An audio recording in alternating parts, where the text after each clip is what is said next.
Hello everyone, हम वापस आ गए हैं एक नई वीडियो के साथ। और आज के वीडियो में हम जो टॉपिक पढ़ने जा रहे हैं उस टॉपिक का नाम है सोशल चेंज। तो सोशल चेंज के वीडियो में हम क्या क्या पढ़ेंगे, पहले डेफिनेशन ऑफ सोशल चेंज देखेंगे, फिर एस्पेक्ट्स ऑफ सोशल चेंज देखेंगे, फिर उसकी कैरेक्टरिस्टिक्स, फिर फैक्टर्स अफेक्टिंग सोशल चेंज को समझेंगे। और ये छोटा वीडियो होने वाला है, तो let's start quickly. H.T. Majumdar की सबसे पहली डेफिनेशन दी हुई है, उससे समझने की कोशिश करते हैं। ही सेज कि social change may be defined as a new fashion और मोड आइदर मॉडिफाइंग और replacing the old in the life of people in operation और इन ऑपरेशन ऑफ सोसाइटी। तो इनके अकॉर्डिंग सोशल चेंज क्या है? इनके according social change एक नया फैशन या नए मोड की तरह है जो पुराने को या तो बदल देता है बिल्कुल, या फिर उसे मॉडिफाई कर देता है। ठीक है। एक और डेफिनेशन है international encyclopedia of social sciences की। इसके अकॉर्डिंग सोशल चेंज क्या है? ये एक इम्पॉर्टेंट ऑल्टरेशन है सोसाइटी में, जो सोसाइटी के स्ट्रक्चर में बदलाव लाती है, या फिर सोसाइटी में जैसे लोग एक्ट कर रहे हैं उस पैटर्न में बदलाव लाती है, या फिर सोसाइटी आपस में इंटरेक्ट कैसे करती है उस पैटर्न में बदलाव लाती है। ठीक है। तो ये जो ऑल्टरेशन, ये जो बदलाव है, ये किस किस चीज़ में हो सकता है? ये सोसाइटी के नॉर्म्स में चेंज हो सकता है, ये सोसाइटी की वैल्यूज़ में चेंज हो सकता है, कल्चर और उसके ट्रांसमिशन में चेंज हो सकता है, कैसे कैसे कल्चर डेवलप होता है, कल्चर क्या होता है और उसको कैसे कैसे जनरेशन टू जनरेशन ट्रांसमिट होता है, उसमें बदलाव हो सकता है, या फिर सिंबल ऑफ सोसाइटी में बदलाव हो सकता है। तो ये ऑल्टरेशन कई तरह के हो सकते हैं। ठीक है। तो आई होप थोड़ा आइडिया आपको क्लियर हो गया होगा सोशल चेंज क्या है। सोशल चेंज एक बदलाव है जो सोसाइटी में आता है, और उस बदलाव के अंदर क्या क्या चेंजेस हो सकते हैं? Norms, values, culture, symbol of society, society का स्ट्रक्चर, लोगों के इंटरेक्शन का पैटर्न, ये सब चीज़ें। आगे एस्पेक्ट्स ऑफ चेंज को देखने की कोशिश करते हैं। हमने जैसे अभी देखा कि social change is a process of alteration. ठीक है। तो क्योंकि एक बदलाव का प्रोसेस है, इसमें क्वालिटी और का कोई प्रेफरेंस नहीं है। मतलब कि जो चेंज हो रहा है वो बहुत अच्छी क्वालिटी का चेंज है या बहुत ख़राब क्वालिटी का चेंज है, वो प्रेफरेंस यहाँ पे मैटर नहीं करता। It change is change. बदलाव हो रहा है, अच्छा है, बुरा है, बहुत अच्छा है, थोड़ा अच्छा है, it does not matter at all. तो no reference to quality of change. जब सोशल चेंज होता है तो क्वालिटी ऑफ चेंज मैटर नहीं करती है। सोशल चेंज इज़ अ सब पार्ट ऑफ कल्चरल चेंज। इसका मतलब क्या है कि अगर कल्चरल चेंज ये है, कल्चर में किसी के बदलाव, ये सर्कल बना रहा था मैं, समझ गए होंगे। ठीक है। अगर ये कल्चरल चेंज है तो सोशल चेंज ये है। ठीक है। छोटा सर्कल, मतलब सोशल चेंज कल्चरल चेंज के अंदर ही आता है। कल्चरल चेंज एक बड़ा वो है, और सोशल चेंज उसके अंदर ही आता है। ठीक है। उसके बाद सोशल चेंजेस जो हैं वो स्पीड और स्कोप में डिफ़र कर सकते हैं। जैसे कुछ चेंजेस ऐसे होते हैं जो तुरंत आ जाते हैं, कुछ चेंजेस ग्रेजुअली आते हैं। ठीक है। जो चेंजेस तुरंत आते हैं उन्हें हम रेवोल्यूशनरी चेंज कहते हैं, और जो धीरे धीरे आते हैं वो ट्रांसफॉर्मेटिव या कुछ तरह के चेंजेस होते हैं जो ग्रेजुअली सोसाइटी में बदलाव लाते हैं। और सोशल चेंजेस का स्कोप भी बदल सकता है। जैसे कुछ चेंजेस जो होते हैं वो सिर्फ सोसाइटी के किसी छोटे से एस्पेक्ट को चेंज करना चाहते हैं, कुछ सोशल चेंजेस ऐसे होते हैं जो पूरे सोशल स्ट्रक्चर को ही चेंज करना चाहते हैं। जैसे जब इंडिया में विडो रीमैरिज के खिलाफ रिवोल्ट वगैरह स्टार्ट हुए या मूवमेंट वगैरह स्टार्ट हुए, तो वो जो चेंज था वो एक लिमिटेड स्कोप को एम कर रहा था कि हम हिंदू सोसाइटी के, हिंदू रिलीजन के स्ट्रक्चर से ऐसा प्रॉब्लम नहीं है, बट ये जो विडो रीमैरिज वाला कॉन्सेप्ट है हम सिर्फ उसमें बदलाव चाहते हैं, तो उसका जो स्कोप है वो बहुत छोटा है। ठीक है। अगर हम बात करें जब हम ब्रिटिशर्स को के अगेंस्ट रिवोल्ट कर रहे थे फॉर इंडिपेंडेंस, तो हम पूरे सोशल स्ट्रक्चर को चेंज करने की मांग कर रहे हैं, क्योंकि हम उसमें सब कुछ ही बदलवा रहे हैं। ओनरशिप राइट, जो गवर्नेंस का पैटर्न है, जो लोगों के राइट्स हैं, सब कुछ। तो वो जो चेंज था वो स्कोप में बहुत बड़ा था। तो सोशल चेंज जो वो स्कोप और स्पीड में वेराई कर सकता है। अगली चीज़ जो हम पढ़ने वाले हैं सोशल चेंज में वो है कैरेक्टरिस्टिक्स ऑफ सोशल चेंज। ठीक है। कैरेक्टरिस्टिक किसी भी टॉपिक के पढ़ने से होता क्या है, ये बहुत कॉन्सेप्ट को बहुत क्लियर कर देता है। तो चलो थोड़ा सा डिटेल में सोशल चेंज को समझने की कोशिश करते हैं थ्रू इट्स कैरेक्टरिस्टिक्स। सबसे पहली चीज़, सोशल चेंज जो है वो कंटिन्यूस होता है। कंटिन्यूस मतलब वो लगातार होता रहता है, ऐसा नहीं है कि वो एक टाइम पे जाके ख़त्म हो जाएगा या फिर एक टाइम के बाद ही शुरू होगा। ठीक है, it is a continuous process और ये हमेशा होता रहता है। It's a continuous process. दूसरी चीज़, इट इज़ ऑब्जेक्टिव। ऑब्जेक्टिव का मतलब क्या है? It is value neutral. इसे फ़र्क नहीं पड़ता कि जो चेंज हो रहा है वो अच्छा है या बुरा, जैसे अभी क्वालिटी वाले पॉइंट में हमने ऊपर देखा था। ठीक है, इट कैन बी प्लान्ड और अनप्लान्ड। सोशल चेंज जो है वो प्लान्ड और अनप्लान्ड भी हो सकता है। जैसे सोसाइटी में कोई भावना उत्पन्न हुई और उसके लिए उन्होंने मूवमेंट शुरू कर दिया। जैसे अभी जो प्रेजेंट टाइम में चल रहा है, होमोसेक्सुअलिटी को लेके सोसाइटी में चेंज डिमांड कर रहे हैं कई सारे लोग कि उन्हें मैरिज के राइट्स देने चाहिए। तो ये एक अनप्लान्ड सोशल चेंज है जो सोसाइटी से इमर्ज होता है। प्लान्ड सोशल चेंज कैसा होगा? जो गवर्नमेंट करती है हमेशा, बेटी पढ़ाओ बेटी बचाओ बेटी पढ़ाओ वाला जो पूरा वो है स्कीम या नारा है, वो एक प्लान सोशल चेंज की तरफ एम करता है कि सोसाइटी में गर्ल्स चाइल्ड की जो वैल्यू है उस और जो कंडीशन है उसको इम्प्रूव करना है। तो it is a plan social change. ठीक है, ये शॉर्ट टर्म और लॉन्ग टर्म में भी हो सकता, लॉन्ग रन और शॉर्ट टर्म रन में भी हो सकता है। जैसे मैंने अभी बताया स्पीड जो थी ये उसी से रिलेटेड है। अगर कोई सोशल चेंज बहुत जल्दी हो जाएगा तुरंत तो वो शॉर्ट रन होगा। अगर कोई सोशल चेंज ग्रेजुअली होगा, धीरे धीरे होगा, तो वो चेंज लॉन्ग रन में होगा। ठीक है, इसी तरह से it involves rate and direction of change. इसमें चेंज की रेट और डायरेक्शन, वही पॉइंट बार बार घूम घूम के आ रहे हैं कि चेंज की रेट मतलब बहुत तेज़ी से चेंज हो रहा है या बहुत स्लोली चेंज हो रहा है, वो भी इन्वॉल्व होती है। और डायरेक्शन ऑफ चेंज भी इन्वॉल्व होती है। डायरेक्शन ऑफ चेंज मतलब या तो वो पॉजिटिव डायरेक्शन में जा रहा है या फिर वो नेगेटिव डायरेक्शन में जा रहा है। ठीक है, पॉजिटिव और नेगेटिव सोशल चेंजेस भी हो सकते हैं। जैसे फॉर एग्ज़ाम्पल जो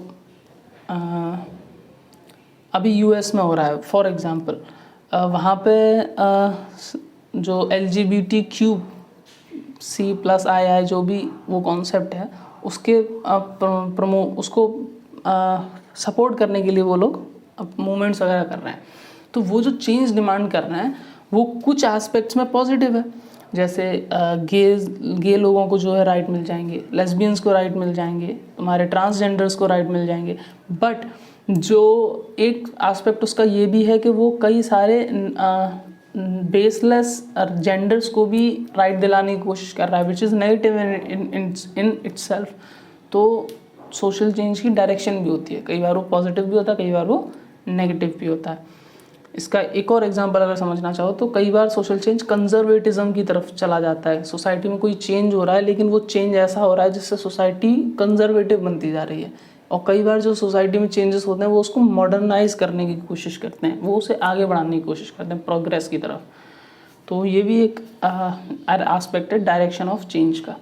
ठीक है, सॉरी, अगला जो वो है पॉइंट वो है it may create chain reaction. Chain reaction का यहाँ पे क्या मतलब है?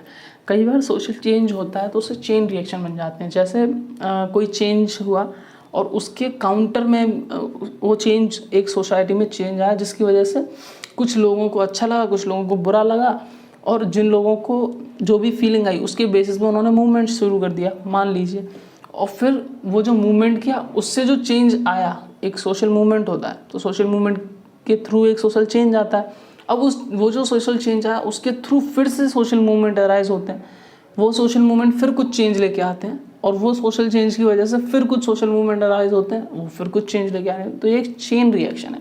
इसका एक एग्जांपल अगर मैं दूं तो ग्लोबलाइजेशन से पहले के पीरियड में कोई ग्लोबलाइजेशन को इतना सपोर्ट नहीं करता था। तो जब ग्लोबलाइजेशन का कॉन्सेप्ट इंट्रोड्यूस हुआ या आया और मल्टीनेशनल कंपनीज़ ने अलग अलग जगह पे जाके अपने आप को सेटअप करने लगी अलग अलग कंट्रीज़ में, तो उनके खिलाफ कई बार काउंटर मूवमेंट्स स्टार्ट होने लगे। तो जो एक सोशल चेंज था ग्लोबलाइजेशन का कि सोसाइटी अब और ज़्यादा इंटरकनेक्टेड हो गई है, उस चेंज ने कई लोगों के मन में एक हॉस्टिलिटी की फीलिंग लाई कि कई मल्टीनेशनल कंपनीज हमारे यहाँ आ जाएंगी, हमें एक्सप्लॉइट करने लगेंगी, which is not safe for us.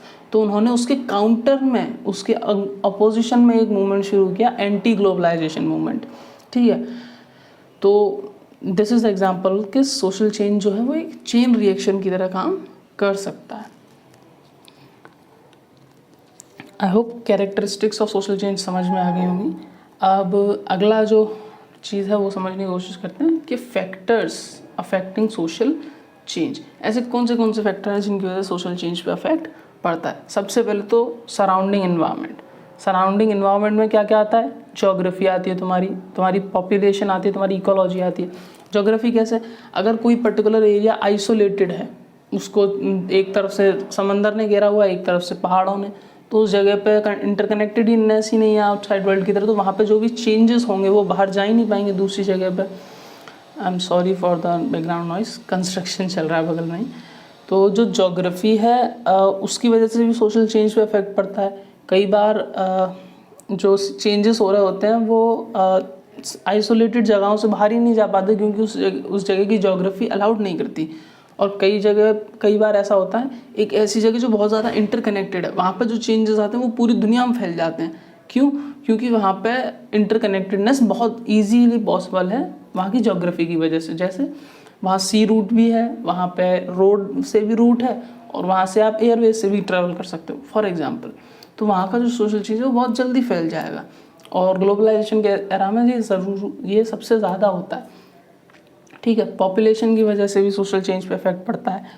जितनी ज़्यादा पॉपुलेशन, जितनी कम पॉपुलेशन किसी जगह की, ठीक है, ऑल दैट फैक्टर्स। इकोलॉजी की वजह से भी चेंज होता है, आपका एनवायरनमेंट कैसा है। अभी जैसे जो एनवायरमेंटल मूवमेंट्स चलते हैं, जो एनवायरमेंटल चेंज को प्रिवेंट करने की कोशिश कर रहे हैं कि एनवायरनमेंट में जो डिग्रेडेशन हो रहा है उसे रोकना चाहिए उसे हमें, ताकि सस्टेनेबल डेवलपमेंट हो पाए। तो it is all about ecology. Ecology से भी सोशल चेंज पे इफेक्ट पड़ता है। फिर टेक्नोलॉजी, ये तो अपने आप में एक एविडेंट फैक्टर कि टेक्नोलॉजी सोशल चेंज को बहुत बहुत बहुत ज़्यादा वो करती है अफेक्ट। कैसे? Best example industrialisation in Britain. Industrialisation जैसे ही ब्रिटेन में हुआ, उसने पूरे दुनिया का ऑलमोस्ट स्ट्रक्चर ही बदल दिया। द वे पहले ट्रेड होती थी, द वे पहले प्रोडक्शन होता था, वो सब का सब चेंज हो गया सिर्फ और सिर्फ इंट्रोडक्शन ऑफ न्यू टेक्नोलॉजी की वजह से। ठीक है, तो technology can also affect social change. अगला पॉइंट है value and belief system. Value of belief system का क्या मतलब है? जैसे इसे ऐसे समझ सकते हैं कि किसी पर्टिकुलर कम्युनिटी का एक वैल्यू एंड बिलीफ सिस्टम है, किसी दूसरी कम्युनिटी का दूसरा वैल्यू एंड बिलीफ सिस्टम है। अब कोई पर्टिकुलर सोशल चेंज जब सोसाइटी में आएगा तो वो दोनों कम्युनिटी उसे अलग अलग तरीके से एक्सेप्ट करेंगी या रिजेक्ट करेंगी based on their values and their belief system. For example, अभी होमोसेक्सुअलिटी का ही फिर से एग्जांपल लेते हैं। इंडिया में वैल्यू एंड बिलीफ सिस्टम ये है कि मैरिज जो है हमारे लिए सैक्रेड है, मैरिज इज़ अ सैक्रमेंट, ये सोशल कॉन्ट्रैक्ट नहीं है। और अमेरिका में या वेस्टर्न कंट्रीज़ में marriage is a contract, marriage का रिलीजन से बहुत ज़्यादा लेना देना नहीं है। बट इंडिया के वैल्यू सिस्टम और बिलीफ सिस्टम में मैरिज जो है वो आपके मोक्ष का द्वार खोलता है। एग्जाम्पल, ठीक है। तो अब जब सोशल चेंज आया कि होमोसेक्सुअलिटी अलाउड करने के बाद सेम सेक्स मैरिजेस को अलाउ करना चाहिए या नहीं करना चाहिए, तो इंडिया के वैल्यू और बिलीफ सिस्टम की वजह से इंडिया के लोगों ने उसे अलग तरीके से परसीव किया। वेस्टर्न कंट्रीज़ के वैल्यू एंड बिलीफ सिस्टम की वजह से वहाँ के लोगों ने उसे अलग से परसीव किया। ठीक है, तो वैल्यू एंड बिलीफ सिस्टम भी सोशल चेंज को अफेक्ट करते हैं। आई होप क्लियर हुआ होगा। स्टिल कोई डाउट है तो कमेंट बॉक्स में पूछना, आई विल डेफिनेटली रिस्पॉन्ड। और सोशल लेजिस्लेशन और गवर्नमेंट पॉलिसीज़ की वजह से भी सोशल चेंज पे इफेक्ट पड़ता है। In it self it is वही फिर से एग्जाम्पल दूंगा। होमोसेक्सुअलिटी पहले वाज अ क्रिमिनल ऑफेंस, फिर जब सुप्रीम कोर्ट ने उसे टर्न डाउन कर दिया तो अब सोसाइटी में जो एक पॉजिटिव फीलिंग है टुवर्ड होमोसेक्सुअलिटी, पॉजिटिव तो नहीं कहूँगा बट एक उतनी हॉस्टाइल सिचुएशन नहीं है जितनी पहले होती थी in case if you are homosexual.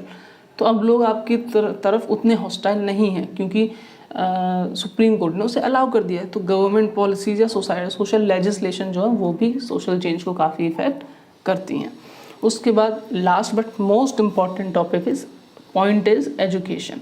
Education in itself बहुत बड़ा फैक्टर है सोशल चेंज को अफेक्ट करने में। अगर आप एजुकेटेड हो तो आप सोशल चेंज को अलग तरह से परसीव करते हो, अगर इफ़ यू आर अनएजुकेटेड तो आप अलग तरीके से परसीव करोगे। ऑल्सो अगर आप कम एजुकेटेड हो तो आप सोशल चेंज को अलग तरीके से परसीव करोगे, अगर आप बहुत ज़्यादा एजुकेटेड हो तो आप सोशल चेंज को अलग तरीके से परसीव करोगे। ठीक है, तो education in itself is very important factor that affects social change. I hope इसके अलावा इस टॉपिक में और कुछ भी पढ़ने के लिए नहीं है। फिर भी कोई टॉपिक बचता है जो मुझसे मिस हो गया हो तो प्लीज़ कमेंट बॉक्स में कमेंट करना, and I will definitely respond to that. And on that note, as I always do, एक पॉइंट जिस पे मैं आपको बोलता हूँ कि खुद सोचने के लिए, तो वो आज के लिए है, think few instances of social change being detrimental मतलब फॉर सोसाइटी। कुछ ऐसे एग्जाम्पल्स सोचिए सोशल चेंज के जिस वजह मतलब कुछ ऐसे चेंजेस सोचिए जो जब वो सोसाइटी में आए तो उनकी वजह से सोसाइटी पे एक नेगेटिव इम्पैक्ट पड़ा, those are detrimental for society. ऐसे कुछ एग्जाम्पल सोचिए। और मैं हमेशा इसलिए कहता हूँ because thinking is the best way to learn, तो keep thinking sociologically. Thanks for watching video. जो भी आप एग्जाम्पल्स सोच पाते हैं, इंस्टांसेस सोच पाते हैं इस पर्टिकुलर पॉइंट से रिलेटेड, कमेंट बॉक्स में ज़रूर बताइएगा। I will respond to them definitely. And thanks for watching. On that note, do like, subscribe my channel. Have a good day.